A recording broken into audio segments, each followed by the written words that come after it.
The pond water was thick, still, and mirrored the gray sky above. Kidow sat at the very edge of the bank where the earth met the water. His tail moved in a slow, steady rhythm, tapping against the damp grass with every sweep. He was perfectly still otherwise, his gaze fixed on a cluster of lily pads drifting near the center. The afternoon air held no breeze. Only the faint, wet sound of the pond lapping against the mud broke the quiet. He shifted his weight, pressing his paws deeper into the soft soil.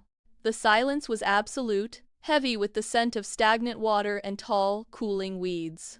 Then, the stillness cracked. A sharp, frantic peeping tore through the air, high and thin, echoing off the surface of the water. Kidow stopped moving. His tail went rigid against the grass. He turned his head toward the source of the noise, ears swiveling forward to catch the sound again. It was a cry of distress, cutting through the calm, and it was getting louder. A tiny yellow shape tumbled down the steep, muddy bank, sliding uncontrollably toward the water. The duckling hit the surface with a splash, its wings flapping uselessly as it paddled in desperate, tight circles. The incline was slick with wet silt, leaving the bird no grip to climb back up to safety. Kidow stood up instantly, his back arching, his claws unsheathed and digging into the dirt. He watched the duckling, his gaze sharp and unblinking. The bird let out another high-pitched peep, its head bobbing as the water pulled it further from the shore. Kidow did not pounce. He lowered his body, pressing his belly flat against the cold, wet mud. His muscles coiled, but his focus stayed locked on the drifting bird rather than the hunt. The current in the center of the pond began to pull the duckling away, the water moving faster as it deepened. Kidow shifted his weight, his claws carving grooves into the bank. He watched the duckling struggle against the swirling pull, realizing the creature was losing ground. He stood, muscles tensed, and moved along the edge of the pond to keep the bird in sight. Kidow broke into a sprint, his paws thumping rhythmically against the soft earth of the embankment. He kept his eyes locked on the duckling, which was now drifting toward the middle of the pond where the current surged.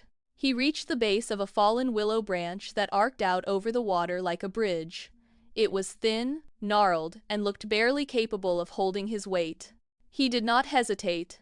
He hopped onto the wood, his claws digging into the rough bark for purchase. The branch groaned and dipped, swaying violently as he crept forward.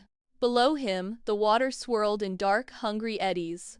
Kidow flattened himself against the swaying timber, his tail whipping back and forth to counteract the shifting center of gravity. Each step sent a vibration through the wood that rattled his teeth. He stopped near the end of the branch where the wood was thinnest and bounced with every pulse of the current. The duckling was directly beneath him now, its wings beating the surface in a frantic, losing battle against the pull of the center. Kidow leaned out, his neck extended, his weight shifting dangerously toward the edge of the swaying branch. His balance hung by a thread as he looked down into the churning water, preparing to reach. Kidow stretched his neck until his muscles burned. He dipped his head, reaching toward the center of the swirling water. His front paws hooked into the soft down on the duckling's back. As he pulled, the branch beneath him snapped downward. His rear footing vanished. He slipped, his hind legs dangling into the freezing water while his front claws clawed frantically into the rotting bark. The branch buckled, throwing his entire weight toward the pond. He held on, his grip tightened, wood fibers splintering under his pressure. With a guttural sound, he twisted his spine and braced his shoulders. He launched upward, using the last of his momentum to swing his body back toward the bank. The duckling flew from his grasp in a blur of yellow. It landed hard on the grassy slope, tumbling twice before coming to a stop. Kidow hung for a second, his front claws still embedded in the wood, chest heaving with every breath. He pulled himself up, the branch groaning under the sudden redistribution of weight. He scrambled off the swaying wood, his paws striking solid ground. The bird shook its damp wings, let out a sharp, clear chirp, and waddled toward the safety of the reeds. Kidow stood on the bank, dripping, watching the rescue succeed. The bank felt steady beneath his paws. Kidow shook his body, sending a spray of pond water into the cooling air. His fur stood in damp, matted clumps. He watched the small bird navigate the tall reeds, its movements growing steady as it disappeared into the thick green stalks. The urgency that had fueled him for the last hour drained away, leaving behind a deep, heavy tiredness in his limbs. The sun dipped toward the horizon, painting the surface of the pond in long, golden strokes. The water, once a source of danger, now reflected a quiet amber light. Kidow walked a few paces away from the muddy edge to a patch of dry, sun-warmed grass. He let out a long, slow yawn that stretched his jaw.